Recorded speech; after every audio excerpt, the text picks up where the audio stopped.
পুরোটাই মজা। দিনভর ক্রিসমাস পার্টির জন্য আগের দিনের জমজমাট প্রস্তুতি। বাড়িতে বানালাম রেড ভেলভেট কেক, তার সাথে মিউয়ের কাণ্ড কারখানা। আলোয় আলো আমাদের বাসা বাড়ি। মিউয়ের জন্য সারপ্রাইজ ক্রিসমাস গিফট। আজকের ভ্লগে চলো দেখে নিই আমাদের ক্রিসমাস ইভের দিনটা কেমন কেটেছিল। নমস্কার সবাইকে, কেমন আছো সবাই? আমি কথাকলি চলে এলাম আমাদের আরও একটা ভ্লগ নিয়ে। আজকে 24শে ডিসেম্বর 2024, কালকে বড়দিন। কালকে আমাদের ঘরে সকাল থেকে রাত অবধি বন্ধুদের নিয়ে একটা পার্টি আছে। বড়দিন উপলক্ষে সবার জন্য রেড ভেলভেট কেক বানানোর জন্য আমি রান্নাঘরে চলে এসেছি। আর রান্নাঘরের জানলা দিয়ে একটা ন্যাচারাল ক্রিসমাস ট্রি, এই পাইন গাছটাকে দেখা যায়। কালকে রাতে হালকা স্নোফল হয়েছে, সেই জন্য গাছটার গোড়ায় এখনও কিছুটা বরফ জমে আছে। যাই হোক, আমি চলে এসেছি রেড ভেলভেট কেকটা বানাতে। এই যে টেবিলে আমার বেকারির ঝুড়ি নিয়ে চলে এসেছি।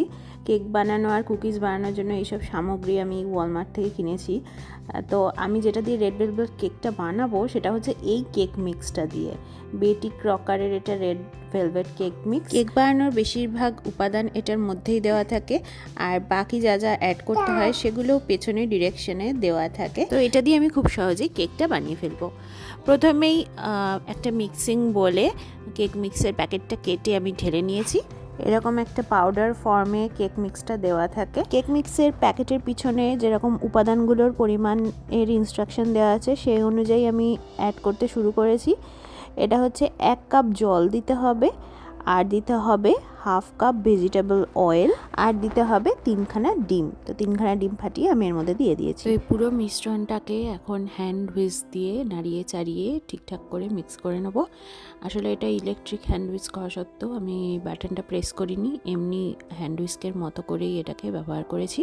তো মিক্স করা হয়ে গেছে। এবার একটা গোল আমি কেক প্যান নিয়ে নিয়েছি, আর এর ভেতরে আর বাটার ব্রাশ না করে আমার কাছে পার্চমেন্ট পেপার ছিল, তো ওটাকে মোটামুটি একটু গোল করে কেটে এটাতে পেতে নিয়েছি।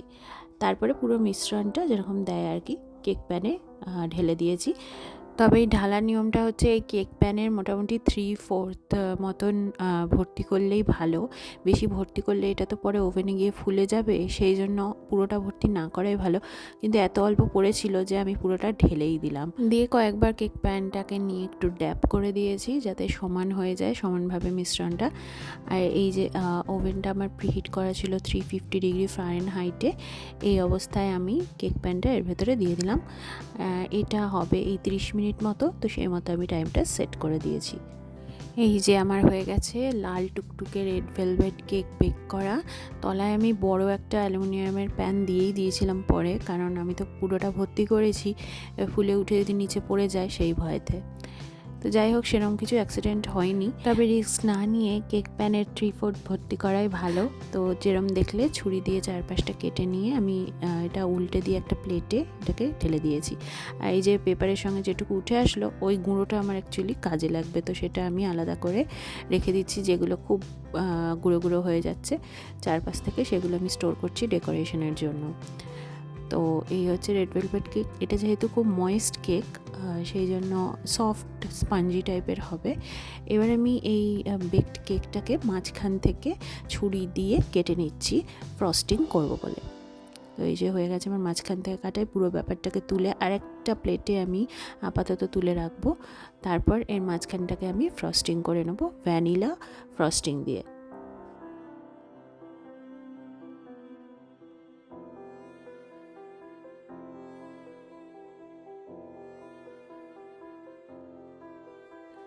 তো মাঝখানের লেয়ারটা আমার ফ্রস্টিং হয়ে গেছে। এবার উপরের যে পার্টটা ছিল সেটাও এর ওপর চাপিয়ে দিলাম।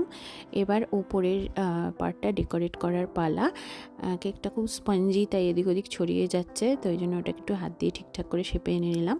এবার আমি ওপরটায় ফ্রস্টিং করব। তো এই ভ্যানিলা ফ্রস্টিংটা আমার ওয়ালমার্ট থেকেই কেনা, আর এটাকে আমি 1 মিনিট মতো রেফ্রিজারেট করে নিয়েছি যাতে এটার কনসিস্টেন্সিটা একটু জমাট মতন হয়। তো সেই জন্য ভ্যানিলার ওপরটা এই যে আমি বাটার নাইফ দিয়ে করছি, আলাদা করে স্প্যাটুলা আর কেনা হয়নি। তো এই যে ওপরটা ফ্রস্টিং করে নিচ্ছি।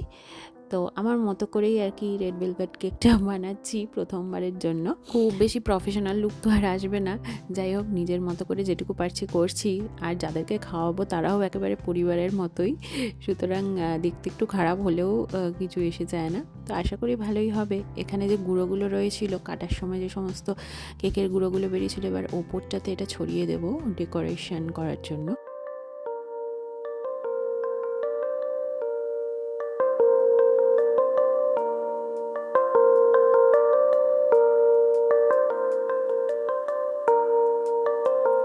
তো এরকম সার্কেল করে আমার ডেকোরেট করা হয়ে গেছে। এবার এর মাঝখানটাতে আমি একটু স্প্রিঙ্কল মিক্স দিয়ে দেবো, মাল্টি কালারের একটা স্প্রিঙ্কল মিক্স, এটাও ওয়ালমার্ট থেকে কিনেছি। তো এগুলো মাঝখানে একটু দিয়ে দেবো, দেখতে ভালো লাগে যাতে, সেই জন্য। এটা তো আমি কেক মিক্স দিয়ে করেছি, আর যেরকম ইনস্ট্রাকশান ছিল সেই অনুযায়ী ফলো করে করেছি, তাই এটা স্বাদের ক্রেডিট আমার নয়, জাস্ট ডেকোরেশনটা করলাম। আর কালকে যেহেতু যে দাদার জন্মদিন, ওই দাদাই আমাদের খাওয়াচ্ছে, আমাদের ট্রিট দিচ্ছে, তাই মনে হলো যে একটুখানি ডেজার্ট বানাই। যেহেতু ক্রিসমাস সেজন্য লাল সাদাটাই দেখতে ভালো লাগবে, এটা ভেবেই এটা বানানো। তো মোটামুটি আমার কেক ডেকোরেশন কমপ্লিট হয়ে গেছে। এবার তোমরা দেখে বলো যে এটা দেখতে কীরকম হয়েছে। এদিকে কালকের পার্টির জন্য আমাদের ছোট্ট বারান্দাটাও আলোয় আলোয় সেজে উঠেছে। এই ক্রিসমাস ট্রিটা তো তোমরা আগের ভিডিওতে দেখেছিলে, তার সাথে আমি রেলিংয়েও একটা আলো লাগিয়ে দিয়েছি। আমাদের ঘরের ভেতরেও রয়েছে বিভিন্ন রকমের আলো। আজকে ক্রিসমাস ইভ, তাই এই সন্ধেটাও আলোয় আলোয় যে ভরপুর হয়ে উঠেছে, এটা একটা ফেস্টিভ ফিলিং দিচ্ছে। আর যে দাদার জন্মদিন কালকে, ওই দাদাটা কাল দুপুরবেলা আমাদের খাওয়াবে বলেছে, আর একা হাতে সমস্ত রান্নাবান্না করবে। তো সেই জন্য ওই দাদা বলেছে যে আজকে রাত্রিবেলা এসে একটুখানি রান্না এগিয়ে রাখবে। তাই ওই দাদাও এক্ষুনি চলে আসবে, এসে চিকেন রান্না শুরু করে দেবে। আমাদের দেশে ছাদে বসে বা কোনো বাগানে বসে পিঠে রোদ দিয়ে যে পিকনিক হতো, অনেকটা সেই রকম অনুভূতি হচ্ছে আজকে। রোদ উঠুক না উঠুক, আজ বড়দিন। তো কালকে সারা দিন হুল্লোড়ের জন্য আমরা প্রস্তুত সব রকমভাবে। এরপর রান্নাবান্নাটা করার পালা। চিড়ে পেলে ঝাঁট দিচ্ছে, ভীষণ কাজের মেয়ে। নিজেই ডাস্টপ্যান ঝাঁটা সব নিয়ে এসছে। দাও ঝাঁট দাও। এই যে মিউয়ের কাণ্ড দেখো, রান্নাঘরে ঢুকে রান্নাঘরে চিড়ের কৌটো খুলে সারা রান্নাঘরের মেঝে চিড়ে ভর্তি করেছে, দিয়ে নিজেই ইস বলে ঝাঁটা ডাস্টবিন নিয়ে এসে ঝাঁট দেওয়ার চেষ্টা করছে। যখন আমি ঝাঁট দিই তখনও খুব ভালো করে লক্ষ্য করে যে কীভাবে ঝাঁট দেয়। আর এইখানে অর্ক মুড়ি মাখছে, মুড়ি চানাচুর পেঁয়াজ লঙ্কা দিয়ে। আর এইখানে দাদা রান্নাবান্নার প্রস্তুতি শুরু করে দিয়েছে, এই যে রসুন ছাড়ানো হচ্ছে। এই দাদারই জন্মদিন কাল। খাটনি বেশি হয়ে যাচ্ছে। না না, খাটনি কিছু হচ্ছে না, যদি এই জিনিসটা ভালোভাবে হয় না তখন আনন্দ হবে। ভালোই তো হবে, খারাপ কি করে হবে? খারাপ হওয়ার কোনো চান্সই নেই। খাওয়া দাও ঝাঁট দাও। সত্যি কথা বলতে গেলে আমার জন্মদিন কবে পালন হয়েছে আমার মনে পড়ে না। ভালো তো, এই সুযোগে একটুখানি মজাও হবে। মজা মানে এটা বিশাল বড়। হ্যাঁ, এতজন মিলে সবাই মিলে ওটাই মজা। আমাকে দেখেই বুঝতে পারছিস না কতটা এক্সাইটেড। হ্যাঁ সত্যি, আর মনেও থেকে যায় এরকম এটা সবাই মিলে গ্যাদারিং হলে। আর এই যে ক্লিনিংয়ের লোক রেখেছি আমরা, ওই যে ঝাঁটা ডাস্টবিন নিয়ে যাচ্ছে। ডলারে পেমেন্ট নেবে? হ্যাঁ, আমেরিকান তো।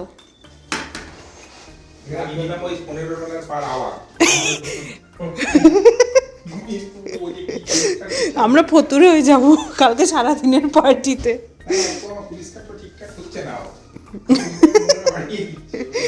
You are fired. লুটোপুটি খাচ্ছে। এই যে ঝাঁটা ডাস্টবিন নিয়ে সুবিধা করতে পারলো না, এবার একটুখানি জল আর তুলি দিয়ে ওকে বসিয়ে দিয়েছি। আর এই বইটা ওকে ডলার ট্রি থেকেই কিনে দিয়েছি। এইটাতে অ্যাকচুয়ালি রঙগুলো দেওয়াই থাকে ছবির মধ্যে, খালি জল তুলি দিয়ে বোলালেই রঙ বেরিয়ে আসে। তো ও তো এখনও রঙের ব্যাপারটা ঠিক শেখেনি, ছোটো এখনও, ওই জন্য জল আর তুলি দিয়ে বসিয়ে দিলে ও এটাতে টুকটুক করে রঙ করতে পারে। এই বইটা হচ্ছে পেন্ট উইথ ওয়াটার বুক, মানে কালারগুলো এর মধ্যেই থাকে, জল দিয়ে আর কি কালার করতে হয়।